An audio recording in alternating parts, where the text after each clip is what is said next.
সুলাইমান আলাইহিস সালাম বলেন, আমার কি হলো? হায় আমার কি হলো? কোথায় আমার হুদহুদ? আমি হুদহুদ পাখিকে কেন দেখতে পাচ্ছি না? কি হলো আমার, কি হলো? তাফসীরের কিতাবের ভিতরে লিখেন, কোনো নিয়ামত যদি কখনো হাতছাড়া হয় তাহলে বুঝতে হবে এই নিয়ামতটা আমার কোনো ত্রুটির কারণে, আমার কোনো ভুলের কারণে নিয়ামত হাতছাড়া হয়েছে। এজন্যই সুলাইমান আলাইহিস সালাম তিনিও নিয়ামত, হুদহুদ পাখির নিয়ামত হাতছাড়া হওয়ার পর তিনি বলতেছেন, আমার কি হলো? আমার তরফ থেকে কি জানি ভুল হয়ে গেল, আমি জানি কি ভুল করে ফেললাম, আমি জানি কি ভুল করে ফেললাম। ভাইরা বন্ধুরা, এই হুদহুদ সুলাইমান আলাইহিস সালামের একটা স্পেশাল বাহিনী। সুলাইমান পয়গম্বর, আল্লাহর বহুত বড় পয়গম্বর, জিনাকে আল্লাহ পাক নবুয়তির সাথে সাথে তামাম দুনিয়ার বাদশাহীও দান করেছেন। নবীদের ভিতরে একমাত্র নবী সুলাইমান, যাকে আল্লাহ নবুয়তিও দিলেন, দুনিয়ার বাদশাহীও দান করলেন। সুলাইমান আলাইহিস সালাম অনেকগুলা ওনার সুন্দর সুন্দর দামি দামি, অনেক দামি দামি সুন্দর সুন্দর বাহন হিসাবে ঘোড়া ছিল। এই ঘোড়ার উপর তিনি সওয়ার হয়ে বিভিন্ন জায়গায় তিনি সফর করতেন। সুলাইমান আলাইহিস সালাম একদিন তিনি তার ঘোড়ার আস্তাবলে ঢুকলেন। ঘোড়াগুলি দেখতেছেন, আদর করেন, মায়া করেন। ঘোড়ার প্রতি তার ভালোবাসা, মহব্বত। স্বাভাবিকভাবেই নিজের কোনো শখের জিনিসের প্রতি মানুষের দিলে মহব্বত জন্মে। সুলাইমান পয়গম্বর তিনি ঘোড়ার আস্তাবলে ঢুকে ঘোড়াগুলিকে মায়া করেন, ঘোড়াগুলিকে দেখতেছেন। এর ভিতরেই সূর্য ডুবে গেল, আসরের নামাজ কাজা হয়ে গেল। এতটুকু খেয়াল ছিল না। হঠাৎ করে চৈতন্য ফিরে আসলো। হায়, আমি একই করলাম। দুনিয়ার একটি আসবাবের মহব্বতে পড়ে আমি আমার মালিকের হুকুম থেকে গাফিল হয়ে গেলাম। এমন অনুতপ্ত, এমন অনুশোচনা অন্তরের ভিতরে জাগলো। আল্লাহর পয়গম্বর সুলাইমান পয়গম্বর সবগুলি ঘোড়াকে তিনি ছেড়ে দিলেন, আর ঘোড়ার প্রতি তার কোনো মায়া রাখলেন না। এত মায়ার, এত প্রিয়, এত মহব্বতের জিনিস, যেই মহব্বতের জিনিস আল্লাহর দিকে তাকায় সব তিনি দিল থেকে সাফ করে ফেললেন। মালিক খুশি হয়ে গেলেন। আল্লাহ খুশি হয়ে জিব্রাইল মারফতে জানালেন, পয়গম্বর, ও পয়গম্বর, আজ তুমি যেই আমি আল্লাহর ভালোবাসার, আমি আল্লাহর প্রেম, আমি আল্লাহর মহব্বত তোমার অন্তরে সবচেয়ে বেশি, এর যে প্রমাণ তুমি নিজের হাতে দেখাইছো, আমি আল্লাহ তোমার উপর খুশি, আমি আল্লাহ তোমার উপর খুশি। তুমি এই কথা প্রমাণ দেখাইতে সফল হয়েছ। দুনিয়ার কোনো আসবাবের মায়া, দুনিয়ার কোনো আসবাবের প্রতি ভালোবাসা আমি আল্লাহর ভালোবাসার চেয়ে বেশি নয়। এই কথা তুমি প্রমাণ আজকে নিজে দেখাইছো। আমি আল্লাহ খুশি হয়ে গেলাম, আমি আল্লাহ খুশি হয়ে গেলাম। মুমিনের কথাও হবে এটাই, ইমানদারের কাজও হবে এটাই। সন্তানের মায়া থাকবে, বিবি মায়া থাকবে, মা বাবার মায়া থাকবে, দুনিয়ার আসবাবের প্রতিও মায়া থাকবে। কিন্তু মনে রাখতে হবে ওয়াল্লাযীনা, কিন্তু মনে রাখতে হবে আল্লাহ পাক রব্বুল আলামিনের ভালোবাসা মুমিনের অন্তরে সবচেয়ে বেশি। ওয়াল্লাযীনা আমানু আশাদ্দু হুব্বাল লিল্লাহ, আল্লাহ বলেন মুমিন সর্বদাই আমি আল্লাহর ভালোবাসাকে প্রাধান্য দেয়। সন্তানের ভালোবাসা ত্যাগ করতে পারবো যখন আল্লাহর ভালোবাসার সাথে সন্তানের ভালোবাসা টক্করে লাগবে, বিবির ভালোবাসার সাথে সন্তানের ভালোবাসা টক্কর বেজে যাবে, দুনিয়ার কোনো আসবাবের ভালোবাসার সাথে আল্লাহর ভালোবাসার সাথে টক্করে লেগে যাবে, তখন মুমিন সব ভালোবাসা ত্যাগ করতে পারে, কিন্তু আল্লাহর ভালোবাসা অন্তর থেকে বিদায় দিতে পারে না। তার নাম হলো কামিল মুমিন। তার নাম আল হুব্বু লিল্লাহ ওয়াল বুগযু লিল্লাহ ওয়া মানা লিল্লাহ ওয়া আতা লিল্লাহ ওয়া কাদ ইসতাকমালাল ঈমান ওয়া কাদ ইসতাকমালাল ঈমান। নবীজি বলেন মহব্বত হবে আল্লাহর, ভালোবাসবো তো আমি কাউকে আল্লাহর জন্য, কাউকে আমি খারাপ জানবো সেটাও আল্লাহর জন্য, কাউকে আমি দান করব সেটাও আল্লাহর জন্য, কাউকে দান করা থেকে বিরত রাখবো সেটাও আল্লাহর জন্য, তবেই তুমি কামেল মুমিন। সুলাইমান আলাইহিস সালাম সবগুলা ঘোড়াকে তিনি ঘোড়ার মহব্বত অন্তর থেকে দূর করে দিলেন, অনুতপ্ত হলেন, অনুশোচনা তার ভিতরে জাগলো। হ্যাঁ, আমার আল্লাহর ভালোবাসার চেয়ে এই আমার ঘোড়ার প্রতি মহব্বত বেড়ে গেল। সাথে সাথে এই মহব্বতের জিনিস ত্যাগ করে দিলেন, আল্লাহর ভালোবাসাকে অন্তরে বসায় নিলেন। আল্লাহ বলেন, যাও, আমি আল্লাহ তোমার উপর খুশি, খুশি হয়ে তোমাকে একটা পুরস্কার দিলাম। আজ থেকে তোমার বাহন ঘোড়া লাগবে না, আজ থেকে তোমার বাহন দুনিয়ার কোনো আসবাব হবে না। আমি আল্লাহ বাতাসকে তোমার অনুগত করে দিলাম, বাতাস হবে আজ থেকে তোমার বাহন। কোথায় যেতে চাও, পৃথিবীর কোন প্রান্তে যেতে চাও, কোন কাজে তুমি বের হতে চাও, বাতাসকে আদেশ করবা, বাতাস তোমাকে পৃথিবীর এই প্রান্ত থেকে ওই প্রান্তে পৌঁছে দিবে। আমি আল্লাহ তাকে তোমার অনুগত করে দিলাম। সুবহানাল্লাহি ওয়া বিহামদি, সুবহানাল্লাহিল আযীম। আল্লাহ পারে নাকি? আল্লাহর হুকুমে সব চলে। আল্লাহ যখন যাকে যা বলে তাই মানতে বাধ্য। বাতাস আল্লাহর অনুগত, পানি আল্লাহর অনুগত, এমনি আগুন আল্লাহর অনুগত। আগুন আল্লাহর হুকুমে চলে, বাতাস আল্লাহর হুকুমে চলে, পানি আল্লাহর হুকুমে চলে। আল্লাহ যদি বলে আজ থেকে তুমি বাতাসকে আমি আল্লাহ আমার ওই ওলির, আমার ওই প্রিয় বান্দার, আমার ওই মায়ার মানুষটার অনুগত করে দিলাম, তুমি তার হুকুমে চলবে, তখন বাতাস আল্লাহর এই ওয়ার্ডার মানতে বাধ্য। ঠিক না? এজন্যই তো ফেরাউন আল্লাহর প্রিয় না, আল্লাহর মকবুল না, কিন্তু ফেরাউন আল্লাহর কাছে যাই এই কথা কইতো, আল্লাহ রাতের অন্ধকারে জঙ্গলে যাই কইতো, আল্লাহ আমি জানি তুমি খালিক, তুমি মালিক, তুমি আল্লাহ, তুমি খুদা, কিন্তু আমি নিজের একটু নিজে খুদা দাবি করলে মনে খুব ভালো লাগে, শান্তি পাই। আল্লাহ এজন্য যদি তুমি আমাকে জাহান্নামের আগুনে জ্বালাও, মরার পরে জ্বালাইও, তবু আমাকে দুনিয়াতে একটু খুদাই দাবি করার শখটা মিটাইয়া দাও। আল্লাহ কই ঠিক আছে, যা, তুই যখন নিজের ইচ্ছায় তুই জাহান্নাম চাইতেছ, জাহান্নাম তুই নিজের ইচ্ছাই পছন্দ করছো, আর দুনিয়ার একটু খুদাই করার তোর খুদাই দাবি করার শখ তোর জাগলো, নিয়ে আমি আল্লাহ তোর এই শখটা পুরা করে দিলাম। রব্বুল আলামিন এই দুনিয়ার যে সমস্ত অমুসলিম আছে, যে সমস্ত বেদিন বেঈমানরা আছে, এরাও আখিরাত ছেড়ে দিছে, এরাও শুধু দুনিয়ার সুখ শান্তি আর আমোদ প্রমোদ চাইতেছে, আখিরাত ভুলে গেছে। এজন্য আল্লাহ এদেরকে দুনিয়ার আমোদ প্রমোদ সুখ এগুলার ভিতরে আল্লাহ তারে দিয়া রাখছেন। দেখেন, খ্রিস্টান বলেন, ইহুদি বলেন, যারাই বলেন, আজকে ইউরোপের দিকে তাকান, ওদের কি নাই, যা চায় তা পায়। মনের ইচ্ছা, তাদের নিজের শখ মেটানোর জন্য যত যা কিছু প্রয়োজন সব পাইতেছে। কে দিতেছেন? আল্লাহ দিতেছেন। কেন? প্রশ্ন হলো, এরা আল্লাহর দুশ্মন, আল্লাহ দেন কেন? আল্লাহ রব্বুল আলামিন ইনসাফ, আল্লাহর কাছে ইনসাফ, আল্লাহ মুনসিফ। আল্লাহ পাক দেখতেছে চিরস্থায়ী আখিরাতের জীবন ওরা স্বইচ্ছায় সেটা ছেড়ে দিয়েছে। আখিরাতের জীবনের সুখ শান্তি ওরা বেছে নেয় নাই, আখিরাতের জীবনের চিরস্থায়ী জাহান্নামের আগুনকে ওরা বেছে নিয়েছে। অতএব দুনিয়ার এই অল্প হায়াতের জীবনে ওরা যা চায় আমি আল্লাহ তাদেরকে তা দিব, যা চায় তা দিব। চাইতেছে গাড়ি, দিতেছে আল্লাহ, চাইতেছে অর্থ, দিতেছে আল্লাহ, যা চাইতেছে আল্লাহ তা দিতেছে। আল্লাহ রাব্বুল আলামিন মুমিনকে কয়, মুমিন তোমার সুখ শান্তি পাওয়ার জায়গা দুনিয়া নয়, তোমার সুখ শান্তি কামাই করার জায়গা, তোমার সুখ শান্তি পাওয়ার জায়গা আমি আল্লাহ রেখে দিয়েছি চিরস্থায়ী জান্নাত, যেই জান্নাতে তুমি সুখের স্বর্গে ঢুকবে, আর কোনোদিন বের হওয়া লাগবে না।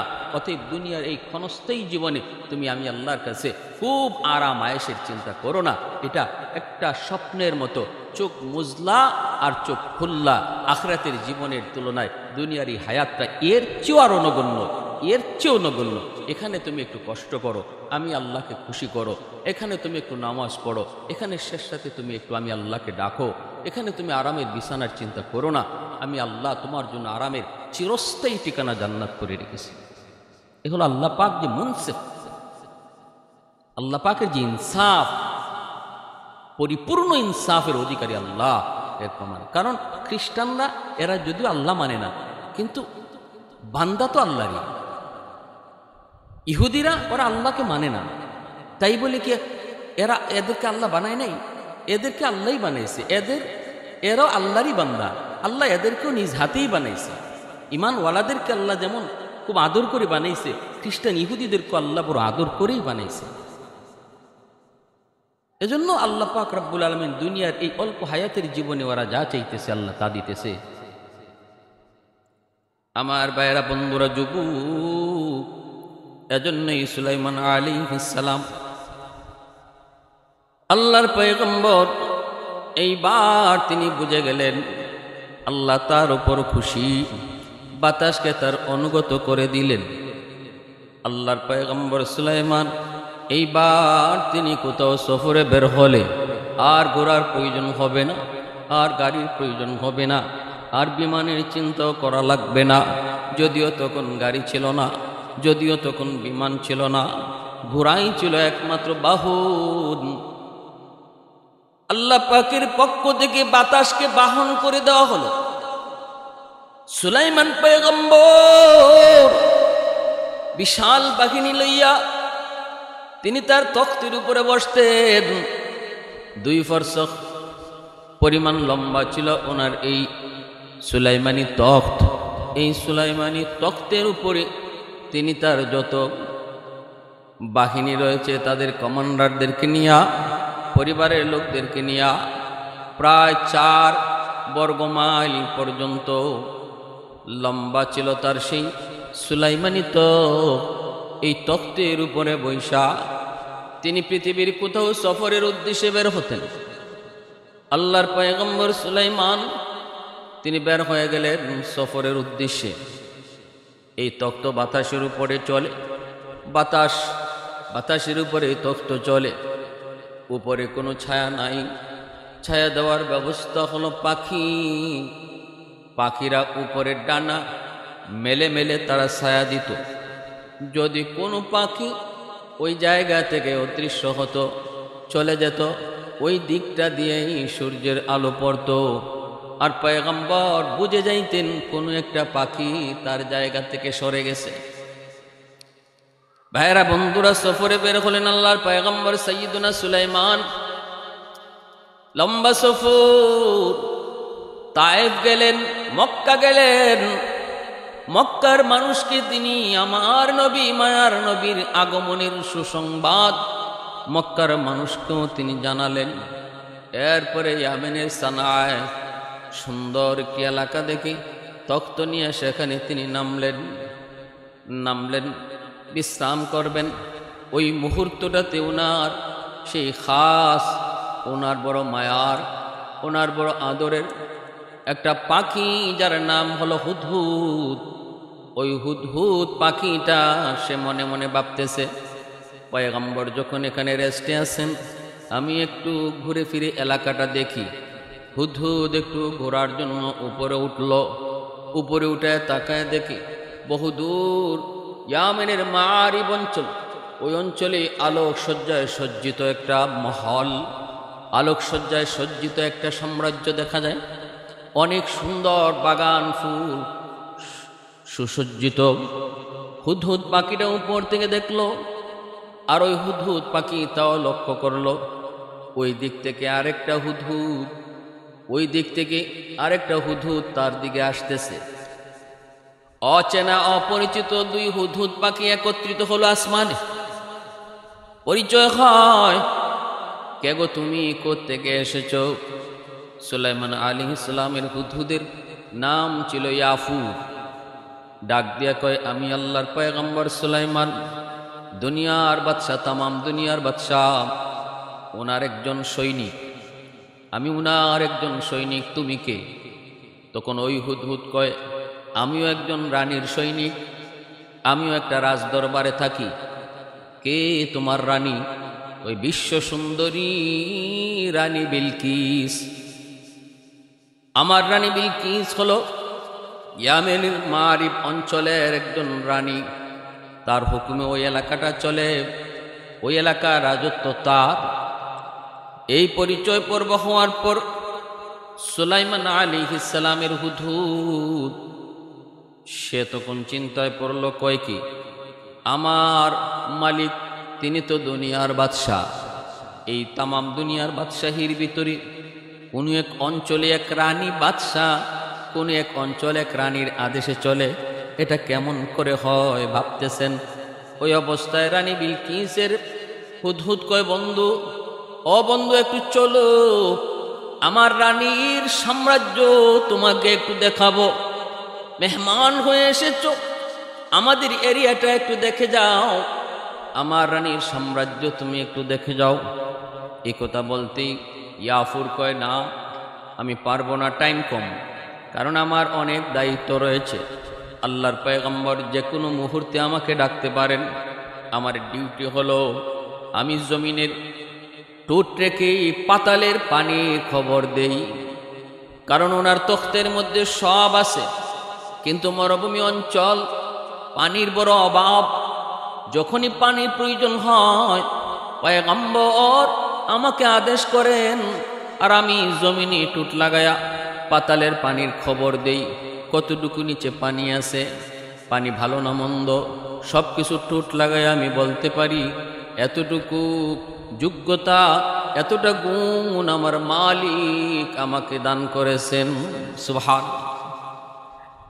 কাদির কুদরত দারি হরচ খাহি আকুনি, কাদির কুদরত দারি হরচ খাহি আকুনি, মুর্দা রাজা হাম তো বখশি জিন্দা রাবে জাকুনি, মুর্দা রাজা হাম তো বখশি জিন্দা রাবে জাকুনি। ভাইরা বন্ধুদের জন্য বলতেছিলাম, আল্লাহ পাক সব পারে, আল্লাহ পাকের ক্ষমতা আছে। আল্লাহ পাক রব্বুল আলামিন ওই হুদহুদ পাখিটাকে আল্লাহ পাক এতটুকু ক্ষমতা দেন, জমিনে টুটাইকা কিসের খবর দেয়?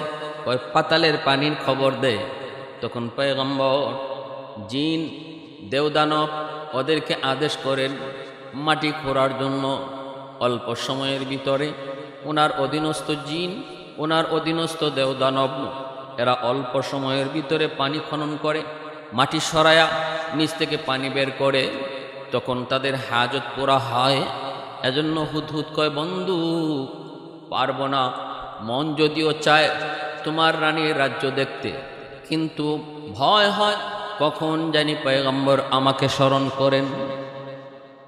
এইবার ওই হুদহুদ কয়, না বন্ধু অসুবিধা হবে না, চল। আরে তোমার কোনো ক্ষতি করবেন না, তোমারে কোনো শাস্তিও দিবেন না, কারণ তুমি আল্লাহর পয়গম্বরকে এমন একটি রাজ্যের সুসংবাদ তুমি দিবা যে রাজ্যের ব্যাপারে ওনার কোনো ওয়াকেফাল নাই, যে রাজ্যের ব্যাপারে উনি অজানা। এমন অজানা একটা রাজ্যের খবর যদি তুমি তারে দেও, তাহলে ইনি খুশি হয়ে যাবে আর তোমার উপরে রাগ থাকবে না, চলো। এই বইলা হুদহুদটা ইয়াফুরকে নিয়ে গেল। সুলাইমান নবীর হুদহুদের নাম হলো ইয়াফুর। ইয়াফুরকে নিয়ে গেল রানী বিলকিসের রাজ্য দেখানোর জন্য। গেল হুদহুদ, দেখলো যা দেখার দেখলো, ঘুরে ফিরে সব দেখলো। রানীর রাজ্য দেখলো, রানীর সিংহাসন দেখলো, রানীর রাজমহল দেখলো, রানীর একটা সিংহাসন, রানীর একটা সিংহাসন সেই রকম আল্লাহ যেই সিংহাসনের প্রশংসা আল্লাহ নিজে করেছেন, ওয়ালাহা আরশুন আজিম বলেছেন, ওয়ালাহা আরশুন আজিম বলেছেন। এত বড় একটা সিংহাসন সেটাও দেখলো।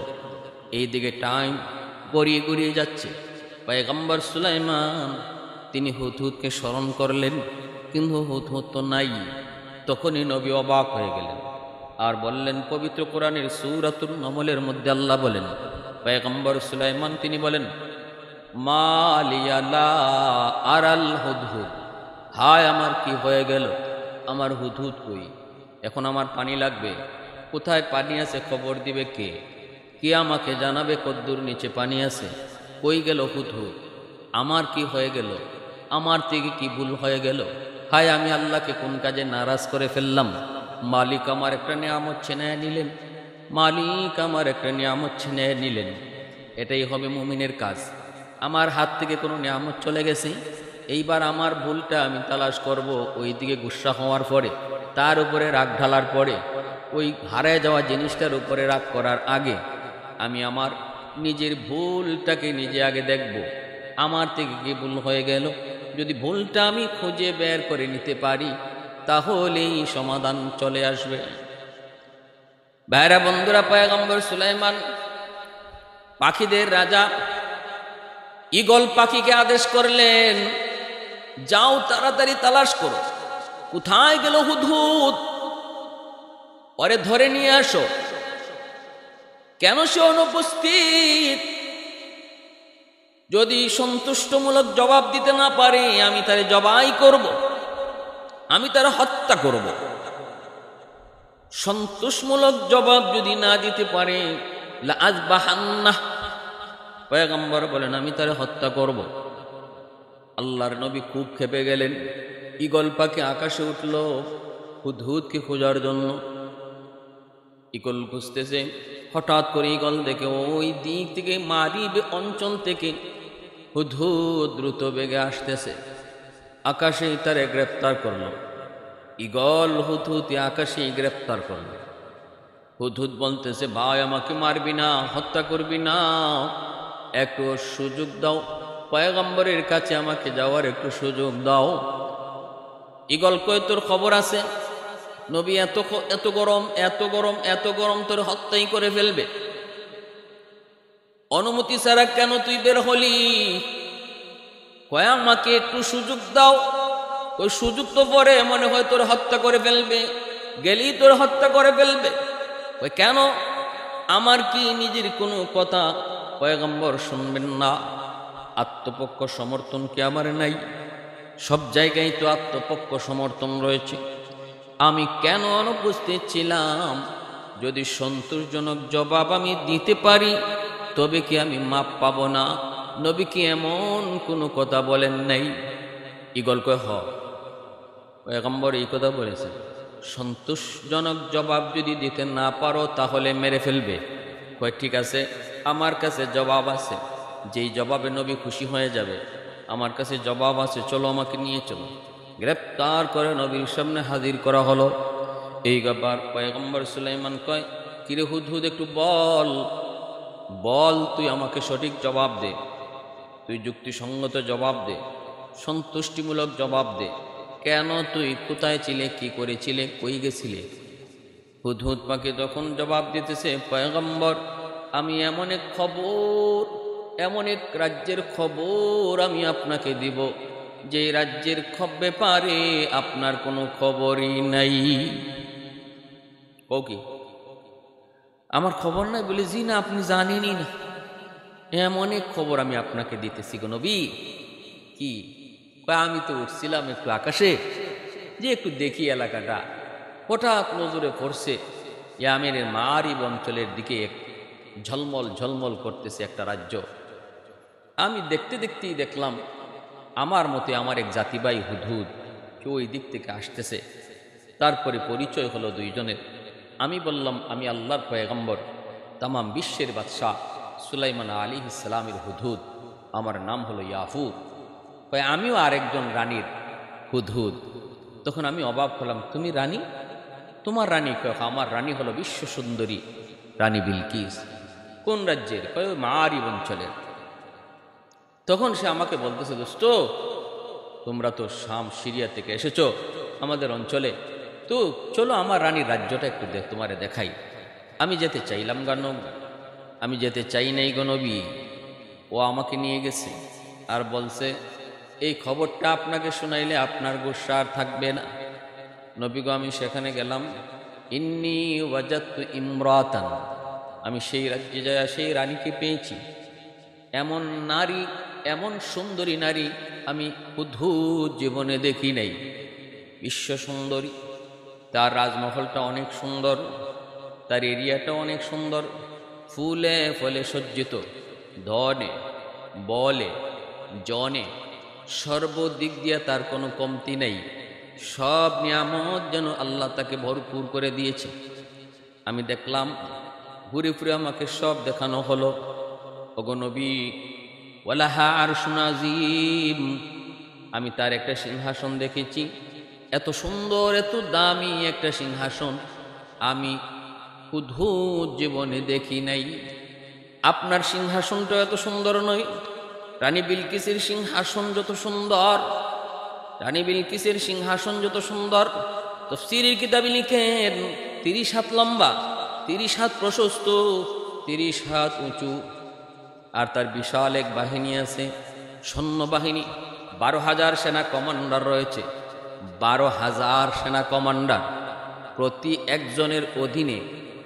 একজনের অধীনে আবার 1 লক্ষ করে সৈন্য রয়েছে। এজন্যই তার দল বল জন কোনো দিক দিয়ে কোনো কমতি নেই। এই খবর যখন পয়গম্বর সুলাইমান আলাইহিস সালামের সামনে হুদহুদ পেশ করলো, আল্লাহর পয়গম্বর তিনি অবাক হয়ে গেলেন, আশ্চর্য হয়ে গেলেন। কও কি তুমি, আমারই খবরই নাই? হ্যাঁ, সাথে সাথে আল্লাহর পয়গম্বর হুদহুদের উপর খুশি হয়ে গেলেন। যে আদেশ জারি করেছিলেন তার শাস্তির সেটা মওকুফ করে দিলেন। কসুর খালাস, এমন এক সংবাদ তুমি আমারে শোনাইছো, আমি খুশি হয়ে গেছি। যাও, এবারে দায়িত্বটাও তোমার, বাকি কাজটাও তুমি করবা। একটা চিঠি লিখলেন রানী বিলকিসের বরাবরে সুলাইমান আলাইহিস সালাম, আর এই চিঠিটা হুদহুদকে দায়িত্ব দিলেন। তুমি যেহেতু দেখে এসেছো, সব কিছু জানো, তুমি এই চিঠিটা বিলকিস রানীর যে খাস মহল, যেই মহলে সে ঘুমায়, তার খাটের উপরে, তুমি তার বিছানার পাশে, এমনকি কোনো কোনো জায়গায় লিখছেন একদম রানী বিলকিসের বুকের উপরে এই চিঠিটা তুমি রেখে আসবা, তোমার দায়িত্ব। এই দিয়া আল্লাহর পয়গম্বর চিঠি পাঠাইলেন রানী বিলকিসের বরাবর। কে সেই রানী বিলকিস? কোরআনে যার নাম এসেছে, কোরআনে যার আলোচনা এসেছে, নাম আসে নাই, কোরআনে যার আলোচনা এসেছে, একজন মহিলা বইলে আল্লাহ ওই মহিলাকে সম্বোধন করলেন। কে সে? এই মারিব অঞ্চলের রানী বিলকিস, এই অঞ্চলের রানী। সেও একটা রাজ পরিবারের মেয়ে, রাজকন্যা। তার বংশ পরম্পরায় তারা ওই এলাকার রাজা ছিল। রানী বিলকিসের বাবা অসুস্থ, মৃত্যু শয্যাশায়িত, কোনো সন্তান নাই, একমাত্র মেয়ে বিলকিস। মন্ত্রী পরিষদ মিটিংয়ে বসলো, রাজার মৃত্যুর পর কাকে তারা রাজা বানাবে, বাদশা বানাবে। একদল বলতেছে আমরা ওনার মেয়ে বিলকিসকেই রানী হিসাবে মেনে নিব, কিন্তু আরেক দল বলতেছে যে না, মহিলা আবার রাজা হয় কি কইরা, মহিলা রাজা কিভাবে হয়, মহিলাদের পুরুষের তুলনায় তো জ্ঞান কম, একজন রাজ্য পরিচালনা করতে জ্ঞানের প্রয়োজন। আল্লাহ রসুল নিজে বলেছেন মহিলাদের আকল পুরুষের অর্ধেক, সেখানে একজন রাজত্ব মহিলা কি করে করবে? আবার মহিলা রাজত্বের ব্যাপারে অকল্যাণ রয়েছে, রসুলের হাদিসও রয়েছে। আল্লাহ নবীর হাদিস অমুসলিমরা মারে, কিন্তু আমরা মানি না। আজকে আমেরিকা তাম দুনিয়া শাসন করে, কিন্তু আজও পর্যন্ত আমেরিকার প্রেসিডেন্ট কোনো রানী হয়, কোনো মহিলা হয় নাই। অথচ ওরা এটা বুঝে অকল্যাণ কিভাবে আসে। রসুল বলছেন, আমার ভাইয়েরা ওই দিকে যাচ্ছি না, যে কথাটা বলতেছিলাম, 2 দল হয়ে গেল। তো 2 দল হওয়ার পরে এক দল দেখা যায় রানী বিলকিসকে মেনে নিল, আর এক দল তারা মানল না, যার কারণে ওই অঞ্চলটা 2 ভাগে বিভক্ত হয়ে গেল। এক অঞ্চলের রানী হয়ে গেল রানী বিলকিস, আর এক অঞ্চলের রাজা তারা একজন পুরুষকে বানাইল। এখন 2 পার্ট হয়ে গেল ওই এলাকায়। এভাবেই চলছে। রানী বিলকিস সে যেমন ছিল সুন্দরী, তেমন ছিল বুদ্ধিমতী। আল্লাহ তারে প্রচুর জ্ঞান দান করেছেন, অনেক গভীর জ্ঞানের অধিকারী। সে তার রাজ্য পরিচালনা শুরু করলো অত্যন্ত সুন্দরভাবে। আইন কানুন, বিচার ব্যবস্থা সহ জনগণের চাহিদা সব মিটাইতে লাগলো। একটা বান দিল, বেরিবাদ, যেটাকে বলি বেরিবাদ, যেটাকে পবিত্র কোরআনে সাইলাল আরিম বলেছে আল্লাহ। এই বেরিবাদটার কারণে সমুদ্রের নোনা পানি থেকে তার অঞ্চল বেঁচে যায়, আবার বৃষ্টির পানি এই বেরিবাদের কারণে জমে যায়। বৃষ্টির পানি জমার কারণে এই পানি দিয়ে তারা ফসলাদি, বাগান পরিচর্যায় পানি ব্যবহার করে, নিজেদের কাজেও লাগায়। এতদিন পর্যন্ত যেই পানির সমস্যায় তারা ভুগতেছিল। বেড়িবাঁধ দেওয়ার কারণে সেই সমস্যা থেকে ওরা বেঁচে গেল। গোটা এরিয়াটা ফুলে ফুলে সজ্জিত হয়ে গেল। চতুর্দিকে বাগান, ফলের বাগান, এমন ভাবে সবার অঞ্চলে সবার বাড়িতে বাগানের পর বাগান, সুন্দর দামি দামি ফলের বাগান এই এলাকা জুড়ে জন্ম হতে লাগলো, মানুষ করতে লাগলো। পানির কোনো অভাব নেই।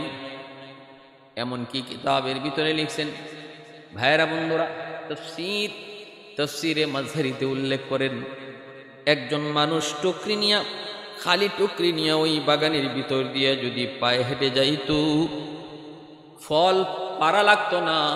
পাকা ফল তার খালি টুকরির মধ্যে পরে পরে টুকরি ভরে যেত। এত ফলের বাগান জন্ম হতে লাগলো, ফলের এত নিয়ামত তারা পাইতে লাগলো। খালি টুকরি নিয়া বাগানের ভিতর দিয়ে হেঁটে গেলে ফল পরে, পাকা ফল পরে পরে টুকরি ভরে যেত। অল্প দিনের ভিতরেই জনগণের মন জয় করে নিল রানী বিলকিস। ওই দিকে যে অঞ্চলের বাদশাহ, যে অঞ্চলের রাজা ছিল একজন পুরুষ, সে তার জনগণের চাহিদা মেটাইতে পারে না, জনগণের মন খুশি করতে পারে না। অল্প দিনের ভিতরেই মানুষজন দলে দলে রানী বিলকিসের রাজত্ব মেনে নিতে লাগলো। সবার মুখে মুখে মহিলা হলে কি হবে, দেখো তার বুদ্ধি, মহিলা হলে কি হবে, দেখো তার রাজ্য পরিচালনার কৌশল, দেখো তার মেধা। মানুষ খুশি হয়ে তার রাজত্ব মেনে নিতে লাগলো। এইদিকে পুরুষ রাজা সেরা মানতে পারে না, হিংসার আগুনে জ্বলে শেষ। রানী বিলকিসের সাথে বিরোধিতা শুরু করলো। এক পর্যায়ে চরম আকারে বিরোধ জন্ম নিল। দুই দেশে মারামারি হয়ে যাবে, দুই অঞ্চলে মারামারি হয়ে যাবে। যদিও রানী বিলকিসের জনসংখ্যা বেশি, তার প্রজার সংখ্যা বেশি, কিন্তু এরপরও একটা যুদ্ধ বাঁধার আশঙ্কা লেগে গেল। রানী বিলকিস মনে মনে ভাবে, যদি যুদ্ধ বেঁধেই যায় তাহলে প্রচুর মানুষের ক্ষতি হবে। কিভাবে জনগণকে এই ক্ষতি থেকে বাঁচানো যায়? রানী বিলকিস চিন্তা করলো, একটা কৌশল করি। সে প্রেমের একটা চিঠি লিখলো, প্রেমের চিঠি। ওই যে রাজা, ওই অঞ্চলের যে পুরুষ রাজা, তার কাছে একটা প্রেমের চিঠি লিখলো। অনেক আবেগ নিয়ে কথাগুলি লিখলো। লিখে শেষ পর্যায়ে লিখতেছে, আমি তোমাকে ভালোবাসি, তোমাকে বিয়ে করতে চাই। একটা রানী, আবার বিশ্ব সুন্দরী, সে যদি কোনো রাজাকে বিয়ের প্রস্তাব দেয়, সে কতটা খুশি। রাজা খুশি হয়ে গেছে। সে উত্তরে লিখছে, আমিও মনে মনে এমনটাই অনেক দিন পর্যন্ত আশা করেছিলাম, সাহস পাই নাই। যেহেতু তুমি নিজেই আমার এই মনের কথাটা জানাই দিছ, আমি খুশি মনে রাজি। রানী বিলকিস চিঠিতে একথাও লিখছে যে আমি একজন রানী, যদিও রানী, কিন্তু আমারও তো একটা চাহিদা আছে, আমারও তো সংসার করার ইচ্ছা আছে। কিন্তু রানী হিসাবে কার কাছে বিয়ে বসবো? কোনো রাজা ছাড়া সেটা মানায় না। তুমি যেহেতু এক অঞ্চলের রাজা, আমি এক অঞ্চলের রানী, অতএব দুজনের আমাদের যায়। হেতু এই যুক্তিতে আরো খুশি। উত্তর লিখলো, জনগণের মধ্যে প্রচার হয়ে গেল যে সব মারামারি ঝগড়া বিবাদ সব শেষ, একজনে আরেকজনের বিয়ে হয়ে যেতেছে, বিবাহ বন্ধনে আবদ্ধ হয়ে যাচ্ছে। রানী বিলকিসের মন্ত্রীরা জিজ্ঞেস করেছে, রানী কি শুনলাম এরকম নাকি? রানী বলে, হ্যাঁ, যা শুনছ তা ঠিক। আমার তো সংসার করার ইচ্ছা আছে, আমারও তো সন্তানাদি নেওয়ার ইচ্ছা আছে, আমারও তো শারীরিক চাহিদা আছে। আমি আমার মতো যে তার কাছেই তো বিয়ে বসবো, এজন্য আমি তার কাছে বিয়ে বসার সিদ্ধান্ত নিয়েছি। কোনো কথা নাই, ধুমধাম করে বিয়ের অনুষ্ঠান হয়ে গেল। বাসর রাতে রানী বিলকিস প্রচুর পরিমাণে ওই বাদশারে মদ খাওয়াইল। তখনকার সময় মদ খাওয়াটা এটা একটা আমোদ প্রমোদের স্বাভাবিক বিষয় ছিল। আমরা যেমন পানি খাই, এরকম পানি খাওয়ার মতো আমাদের সমাজও এখন এমন আছে যারা খুব নিজেকে আল্ট্রামডার্ন দাবি করে, নিজেকে খুব আল্ট্রামডার্ন দাবি করে, ওরা এইরকম শরাব পান করাটাকে পানির মতোই মনে করে। তো রানী বিলকিস তারে প্রচুর পরিমাণে মদ খাওয়াইল। খাওয়াইয়া তারে একদম লোড করাইয়া ঠান্ডা মাথায় তারে জবাই করল। ঠান্ডা মাথায় তারে জবাই করল। জবাই কইরা রাতের মধ্যেই তার কল্লাটারে রাজদরবারের গেইটের উপরে রাইখা রানী বিলকিস রাতেই তার রাজ্যে সে ফিরে আসলো। সকালবেলা মানুষজন আইসা দেখে তাদের রাজার কল্লা গেইটে ঝুলতেছে। এইবার সবাই বুঝলো যুদ্ধ লাগার আশঙ্কা ছিল, সেই যুদ্ধ কিভাবে রানী বিলকিস জনগণের ক্ষয়ক্ষতি ছাড়াই সমাধান করে দিল। রাজা শেষ, আর যুদ্ধ করব কেন? সবাই বুঝলো এটা রানীর বিয়ে ছিল না, এটা একটা যুদ্ধ ছিল। এটা তার বাসরঘর ছিল না, এটা ছিল তার প্ল্যান। এটা তার বাসরঘর ছিল না, এটা তার যুদ্ধ। রানী বিলকিস একাই তার সাথে যুদ্ধ করেছে। এই যুদ্ধে সে পাশ করেছে, জয়ী হয়েছে। রাজা পরাজিত হয়েছে, জনগণের কোনো ক্ষতি হয় নাই। এত বুদ্ধিমতী নারী ছিল রানী বিলকিস। সুলাইমান আলাইহিস সালাম তার কাছে চিঠি পাঠাইলেন। এই চিঠি নিয়ে হুদহুদ রানী বিলকিসের সিংহাসনে প্রবেশ করল। চিঠি কিভাবে পাইল, তারপরে কি হলো, ইনশাআল্লাহ